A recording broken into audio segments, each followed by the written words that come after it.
Hi guys, welcome to the Ramakrishna primary health care. আজকে আমি discuss করবো যে আমরা রাস্তাঘাটে চলাফেরা করতে যখন ডগ বাইট করে আমরা কী করে গিয়ে কোনো ঝাড়ফুঁক করিয়ে নিয়ে মনে করি ভালো হয়ে যাবে।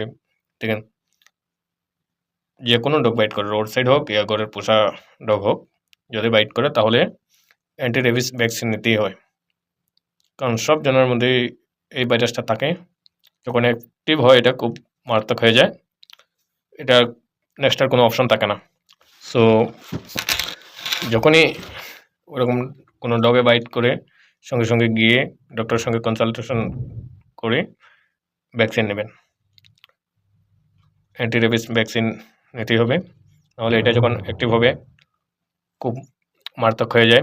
আর এটার সিমটম কি দেখবেন, জল জল দেখলে খুবই ভয় পাবে, অন্ধকারের মধ্যে ভয় পাবে, আর মানে মানসিক যে বিহেভিয়ারটা এটা পুরো চেঞ্জ হয়ে যাবে, ওরকম সিমটম দেখা দেয়। মানে ওরকম কারোর সঙ্গে যেন না হয়, এর আগেই যখন ডগ বাইট করে তখনই গিয়ে যে কোনো জানোয়ারে যদি বাইট করে তাহলে ভ্যাকসিন নিতেই হয়। অ্যান্টি রেবিস ভ্যাকসিন আছে, ডক্টরের সঙ্গে কনসাল্ট করে ভ্যাকসিন নেবেন। এটা এত হালকা নেওয়া যায় না, কারণ এটা বহুত ডেঞ্জার